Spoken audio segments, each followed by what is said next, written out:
For today's session, Rooted in Legacy, our keynote speaker is Pam Tau Lee. She is an extraordinary activist, organizer, and movement builder, as well as a visionary whom I have had the honor to know for 50 years. She is a founding member of the San Francisco Chinese Progressive Association and the Asian Pacific Environmental Network.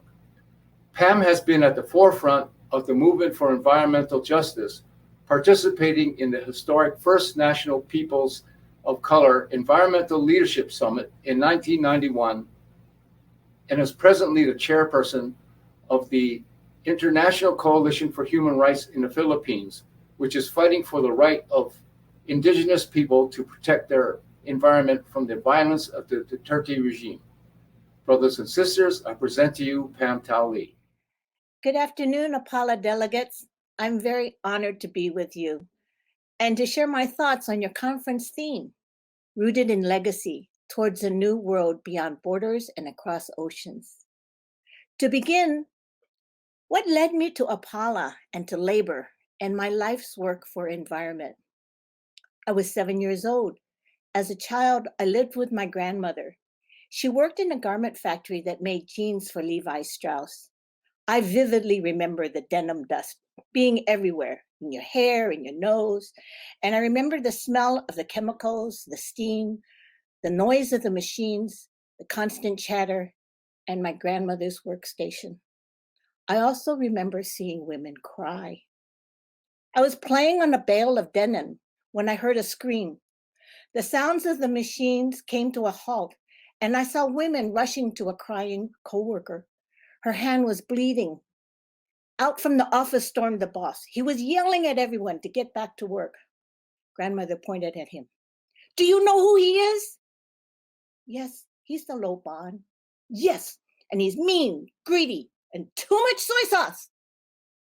Too much soy sauce? Oh, that was grandmother's way of telling me something was not right. It was later in college, fighting for Asian American studies, that I understood what was not right.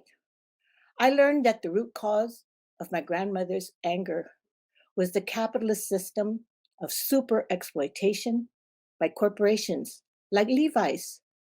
Those corporations reaped super profits by enlisting subcontractors to operate sweatshops in our communities.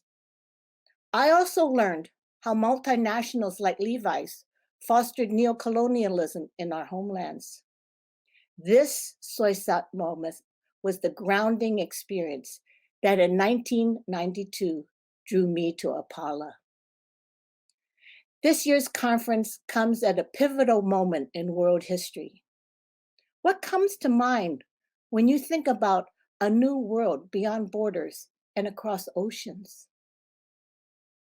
For me, I envision a new world where globally humanity can thrive and be in balance with Mother Earth. At your 2019 convention, APALA passed a resolution in support of the Green New Deal, and most recently, the Principles of Liberation. You also call for a just transition that prioritizes Indigenous sovereignty. Oh, this is so powerful. I believe APALA is an environmental justice organization. What is an environmental justice? In 1991, 300 delegates assembled in Washington, D.C. for the first People of Color Environmental Leadership Summit. I was one of 30 Asian and Pacific Islander delegates. This summit rocked the mainstream environmental movement by redefining environment to include where we live, work, go to school, and play. And we crafted the 17 principles for environmental justice. Grace Lee Boggs often referred to these 17 principles as a basis for a future constitution, and she was very proud of the role that we played. We commonly greet each other with, "Have you eaten yet?" In fact, that's how you titled your principles of collective liberation. When you reply yes, then everything's okay. But if you reply no, then it's our collective responsibility to take care of you. 811 million people go to bed hungry due to climate change, economic disparity, and COVID. Scientists have raised the alarm that unless concrete action is taken on climate change, rice production in the Philippines, Thailand, and Vietnam will decline by 50%, thus rising food costs for you and me. Climate will also impact how you represent your membership.